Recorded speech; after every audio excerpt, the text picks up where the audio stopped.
You know, I love high school. Did I say that before? But what I really loved were the high school reunions. Did any of you guys go to your high school reunions? I know some people hated high school, right?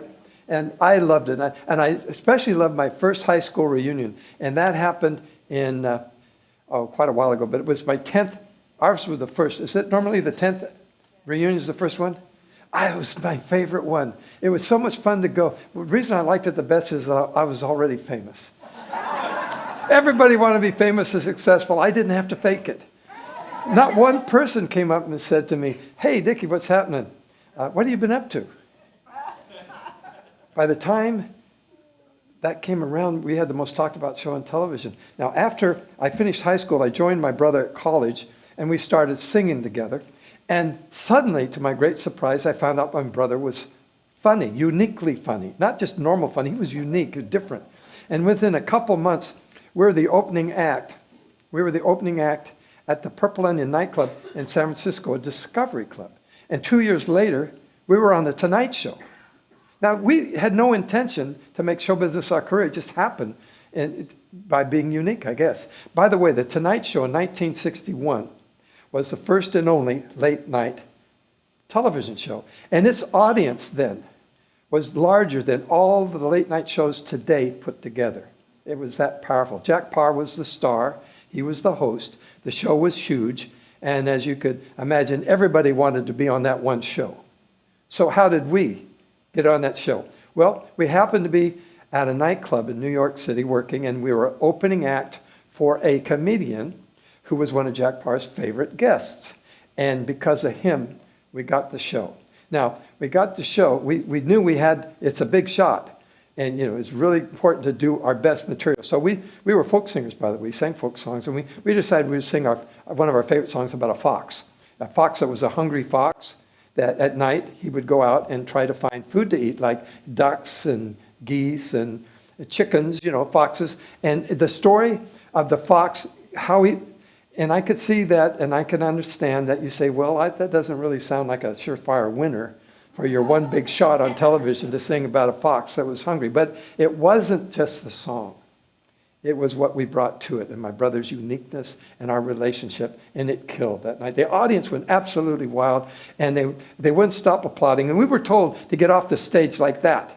Take your bows and get out of there, because they thought we were going to stink up the house. But they loved it, and Jack Paar was overwhelmed. He was blown away, and the guy saying, "Get off the stage," and Jack says, "Come over here." So we got to sit on the panel, and that was a big deal. And we started chatting. They don't talk, I found out. They chat on talk shows. And during the chat, he said, "I don't know what you boys have, but I know one thing. No one's going to steal it." And they didn't. And they did. When I remember that, I have so much fun remembering that day, that night, our performance on the show. It is surreal. That morning, when we woke up, we were unknown. That night, we were known. Coast to coast, the power of that show was that powerful. We were known. 6 years later, we got our first TV show. It was called the Smothers Brothers Comedy Hour, and it aired February 5th, 1967. It was the first variety show to do political and social satire.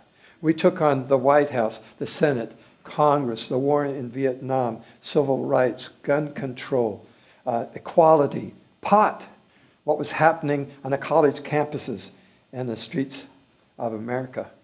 And that show changed variety television forever. 2.5 seasons later, CBS decided to fire us and cancel the show. They said we were too difficult to work with. Yes, we were difficult to work with because we wanted a show that mattered and they wanted something safe. So they fired us. So it was unjustified, so we sued them. We won the lawsuit, but the show was gone for good. Now, 40 years later, we decided to retire. Tom was done. And what do you say to your partner, your friend, your brother, a man that you love with all your heart when he says he's tired, he's done? Well, I said it's okay to be done. You may be done doing what you did, but what you did do is still being done. Even though you're done, it's out there. And the reason other people are doing it is you did it so well. and it was the right thing to do. Now, how does one deal with the absence of a long-term partner? How do you, even though you know it, you plan for it, when it happens, it can be devastating and life-altering. That has to be. Over 50 years together, working professionally, let alone growing up together. And I thought I decided to make the change a positive change. That has to be positive. I look at my life, it's so positive. And my first step was to do nothing. Just do nothing. For a few years, just live my normal life that I normally did, except I don't pack a suitcase, I don't get on planes, we don't perform. And it is so seductive. Living in Sarasota, I'd get up in the morning, do my fellowship meetings, I'd go to the gym, I'd ride my bike, I would do Pilates, paddleboard, okay, sure, kayaking, yeah, let's do it. Long breakfasts on the sidewalk cafes, talking with friends over coffee. So seductive and not challenging and so easy, and the calendar was like gone, month. I could almost look in the mirror and see myself age.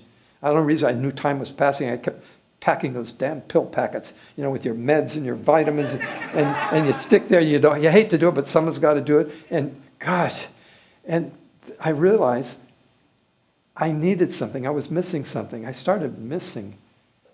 I subversively started mourning, I think. Mourning the joy, the happening. I'm missing the packed suitcases, the planes, the being up there on stage with my brother. And I always felt safe with Tommy on my right. And the audience laughing and having just as much fun as they were having. I said, what can I do? Well, I know I'm a student. I love school. I'm a work in progress. I don't look for perfection, but I never want to stop learning and doing the best I can. And I needed to stretch out and risk and not be afraid to fail in the spotlight.